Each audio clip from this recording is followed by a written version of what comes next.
yourselves and the agency that you're with, and we will hustle a microphone right to the center of the aisle, Coach, just to the left of the gentleman with his hand in the air.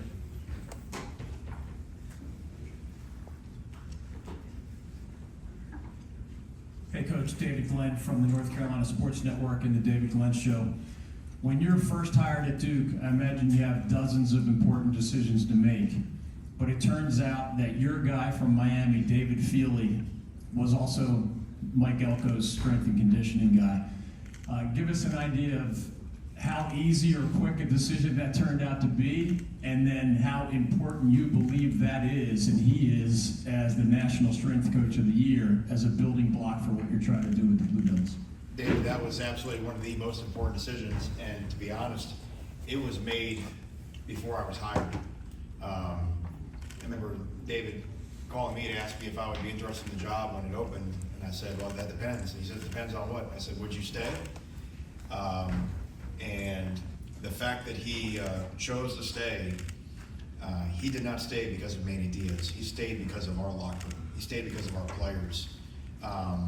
And what could entice me to want to be the head football coach at Duke more than that endorsement from Feely over the type of guys that we get to coach every day? Coach, going to go to right side, third row, sort of in the middle. Hey, Coach. Jeremy Bennison, ESPN Charlotte. Your last stop was with Penn State defensive coordinator. I just wanted you to talk about your current defensive unit and maybe what you want their identity to be going into this season. Well, the identity of this defense has traveled from Penn State through Miami, Mississippi State, throughout my entire career. We want to create a high volume of negative plays. It's important to us to lead the nation in tackle for losses.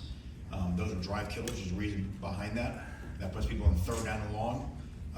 No one turns the ball over more than they do on third down and long. Everybody knows that turnovers win. How do you create turnovers? So it's always important that we're at the top of turnovers created. I think we led the nation in sacks last year. So it's a scheme that the players love to play in, because who doesn't love sacks, tackle for losses, interceptions for a defensive back? I think we led the nation in PBUs at Penn State last year, or 2 years ago when quarterback hit. So it's a playmaking defense. It's predicated on attacking front play, playing some man coverage in the back end. But more than anything, it's 11 guys trusting each other to do their job, playing with great effort, great toughness, and great fundamentals. Coach, left side, your next two questions right in front of you. Royal Howell, the Juice Network. Coach, how important was it for you to shed the sour taste after Mike Elko left the program and to pretty much establish your culture and pedigree with the players that stuck through the hustle and grind and be underneath you? Well, look, it's always difficult when there's uncertainty, right? I think it was maybe a 13-day window where there was not a head coach at Duke, and that's a lifetime, especially in the current cycle of college football. So I give a lot of credit to the players for hanging tough.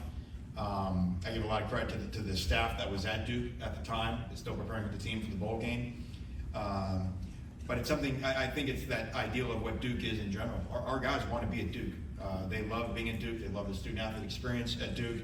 They love what it means to be a student at Duke, what it will mean to graduate from Duke, and I think the power of the place really helped in that transitional time. Stay on that first row, Coach, just to his right, your left. Dan Tortora, wakeupcalldt.com. Coach, we know your familiar face here in the conference, and obviously your time that you spent at Miami. For the Duke Blue Devils, for you, what was it that spoke to you more than anything else about this program? We've seen it have success. We've seen stints of success. What made you believe that this was the right fit for you personally and that there can be sustained success at Duke? Yeah, I think everything starts with alignment. And so, I mentioned, knowing Feely was here, hearing some of the commentary from some of the coaches on the staff the last couple of years that I had worked with previously, I had some inside baseball on what was going on and contributing to their success the last couple of years.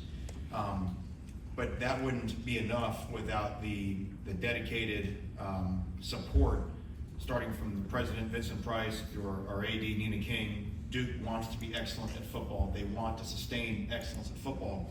And I do believe, look, everyone's aware of the turbulence in college football right now, and I do believe that Duke is uniquely poised in a way that other schools aren't. Because as I mentioned before, generally speaking, the parents who drop their young men off at our doorstep as freshmen it's very important to those families that those young men graduate from Duke University. So we still have a chance to develop a roster. Now we got to take care of our guys. We got to be smart and make the student athlete experience worthwhile to stay. But if we do our end of the bargain, our players want to be at Duke, and what that allows us to do is that allows us to build a roster the way that it's been done for a long time, that right now the forces of college football are always trying to tear apart. Coach, for the podium as a follow-up, what does accomplished greatness mean to you? Well, accomplished greatness is what we talk about at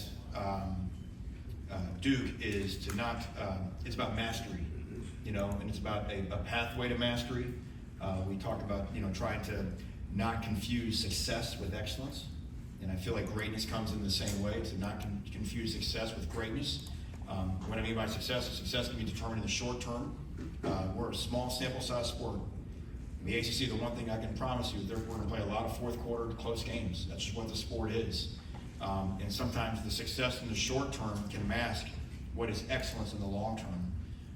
And so whether it's, you know, whatever term definition you want to use, greatness, excellence, that's what we're dedicated to do at Duke. Right side, Coach, first row. Jalen Wilson, CFB Nation. First off, Coach, how are you doing today? I'm outstanding. How about yourself? I'm doing really great. Thanks for asking.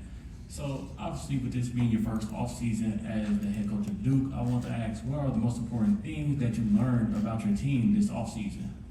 What I learned that you would imagine to be true, but until you're on the inside of Duke, as a coach, you're always trying to impress upon your team the virtues of hard work, of sacrifice, of discipline.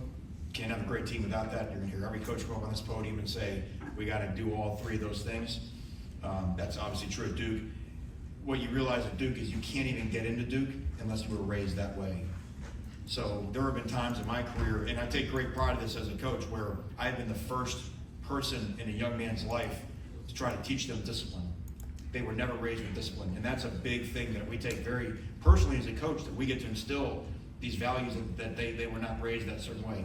You can't get into Duke if you don't understand the value of hard work. You can't get into Duke if you don't, at some point, you had to sacrifice something as a young man when your friends in high school were doing this and you knew you had to finish your homework, you knew you had to study. You can't just luck into the grades. You can't talent your way to get into Duke. And so, as a coach, how great is it to be able to inherit a team that has those things? Because now you can spend your time coaching football. You have to spend all your time saying, hey guys, if you really work hard, it'll pay off, and they wonder whether that's true. They know it's true. Coach, right over his right shoulder, the gentleman in the second row. Yes, sir. Gene Dowling, Chatham Journal. Coach, tell us a little bit about the locker room upgrade you just had and what that means to the team.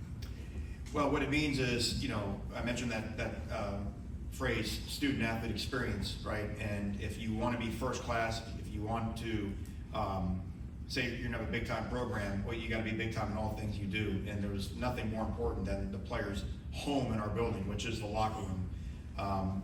You know, as I mentioned to the players, they get to be the beneficiaries of a lot of teams that have come through Duke that have not had that. The support we had from our donors, the previous football staff that helped push getting it through, it's really important. And now we get to recruit to that. We get to be in there every day. It's a great blessing for our guys. But we should be a little bit humbled at all the players that did not have that exact same thing before, and take care of it with a reverence of how lucky we feel to have something as special as that. Coach, from the podium, your defenses have been a force behind the line of scrimmage, ranking in the top 10 nationally in tackles for a loss each year. Is the TFL the unsung hero of defensive stats?